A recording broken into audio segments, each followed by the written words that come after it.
So ayan, nakauwi si Bagsik galing endurance. Ito siya ngayon, no? Thank you Lord, nakauwi kami from endurance. Yun nga lang,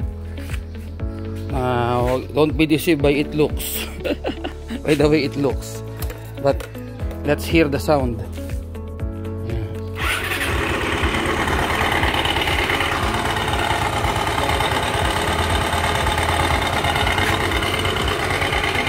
Grabe ang ingay. Nagwawala na yung panggilid. Hindi ko pa yung nabubuksan, ano. Pagtitripan ko yun mamaya. Pag nakabawi na rin ako ng lakas, ano. So malamang malamang kung ano man ang makikita sa loob, surprise. Ayan. Nakasurvive. So ayan, nabuksan ko na yung panggilid at ito ang itsura niya, may mga debris. Okay. Inala ko nasira yung plyboard. Ito siya. Yan. Okay. Yan yung itsura niya. Ang daming mga debris.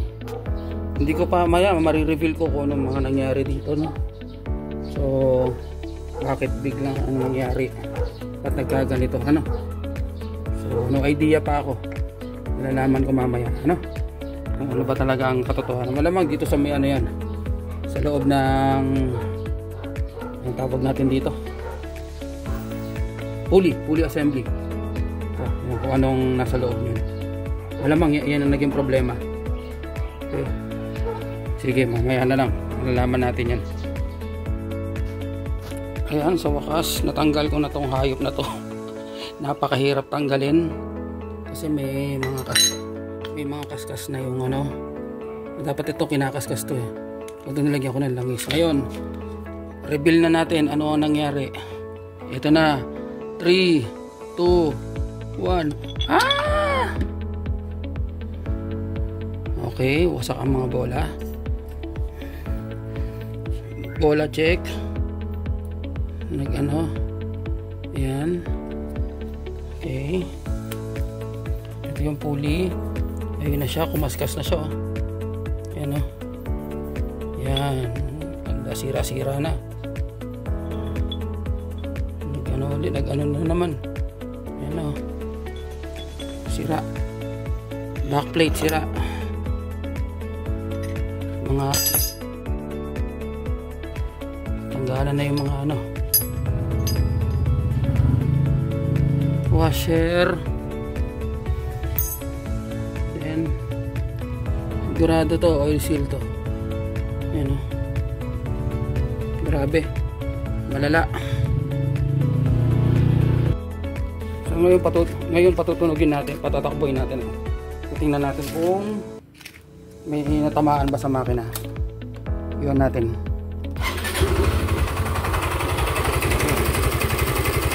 So I think wala masyadong ingay ang makina. So, ayun, yun ang problema. Yun lang ang problema. I think. Tagas ang oil seal nito. So, more or less, bibilang ko ito bukas ng oil seal na bago. Tsaka, bibili akong bago nito. For the meantime, gamitin ko yung dati kong ano, stock na pulley set. Kasi wasak to eh.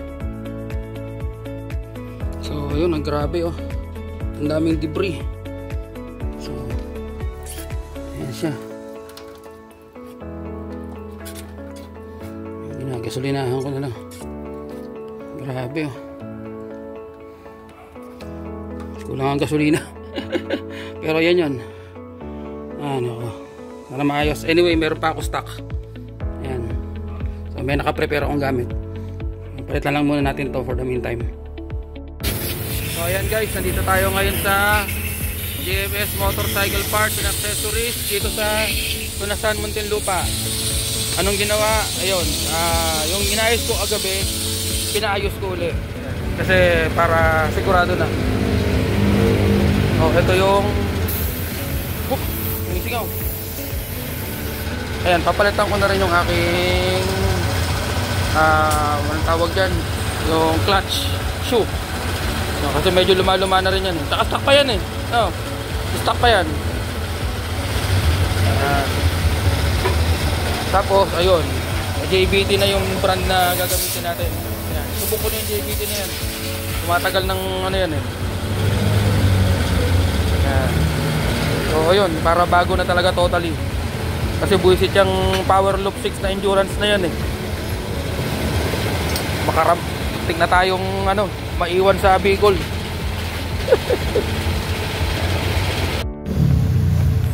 Ayun, ayos yan. Kinikikil ngayon ni Kuya yung ano, yung lining ng ating sigunyal, para mas kumapit yung ano. Kasi ang pinangkikil ko noon yan, lagarin bakal. Ilay na sa bahay. Yan, ayos.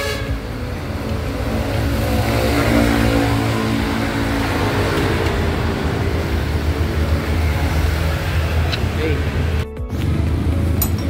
Yan, medyo hirap pa si Kuya na ipasok yung ano, yung ating anong tawag yan. Ireserva ko pa rin yan. Yung ano yan, yung clutch shoe.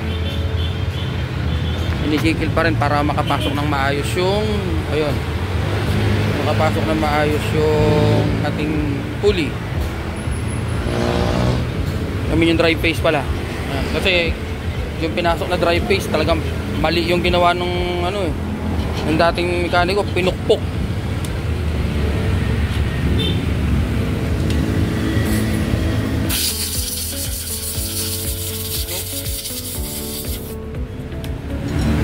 Tingnan natin.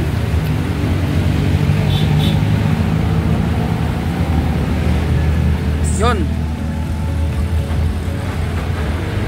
Konti pa. Konting ano pa. Ay, hindi, pwede na no, pwede na. Pasok na. Yun. Ayos, ayos. Yan, bago rin yung ating clutch shoe. Kasi stock pa yung hawak natin hanggang ngayon eh. Yan. Mahal mag-maintenance sa scooter. Tapos ang lalayo pa ng biyahe, last time. Laging ano eh. Ayun na. Yun, swak na. Ayos, ayos, ayos. Okay na. Walang pulley washer to dyan. Wala. Ano, kailangan ba natin ng washer? Papat.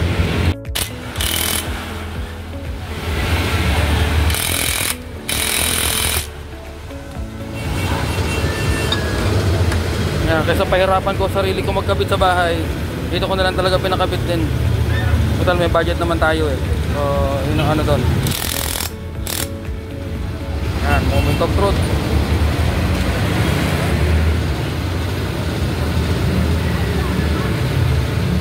Hindi mo muna paanda rin. Sir, may start dito pala ako. Sige. Paki na lang oh.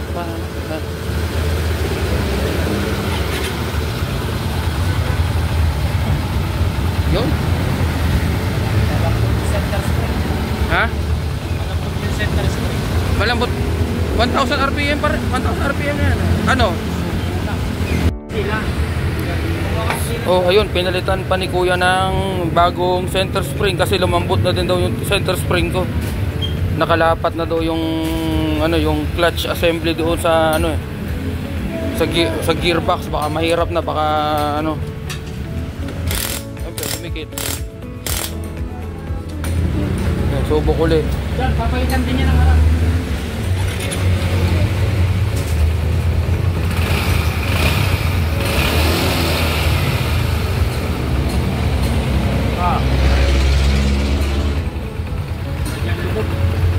Ayan, mas ano na yan. Mas patak sir ang din. Mas patak yung din. Sige, sige. Okay lang. So, ayun, okay na. Goods na uli si Bagsik. Back to normal uli. Pwede na uling igala. Tama-tama, ano, maraming gagalaan si Mrs. ngayon. Sige. tatago ko uli itong mga ano ko, yung aking mga lumang ano, pang ano siyan, pang reserva natin yan just in case of emergency. Kasi pag long ride, dinadala ko yung mga yan just in case na, alam nyo, hindi natin malalaman kung biglang masisira yung motor natin, at least dala-dala natin yan. Okay. Okay, price reveal. Ay! Mariosep. Walang yaka, power loop. Ito yung resulta ng resulta ng buwisit na endurance na yan. Sige, bayaran na natin. Oh, shout out. Thank you sa mga mekaniko natin. Ano nga ang pangalan to? Jan. Ano pangalan ng ano? JM5. JM5 motorcycle. Oh, dito yun, sa Muntinlupa. Basta dito yun. Shout out sa mga mekaniko. Thank you. Yan, okay na uli si M3 natin. Yan. Pwede na uling ni ano. Biyaheng ano to, biyaheng Pangasinan. Next month. Sige. Thank you.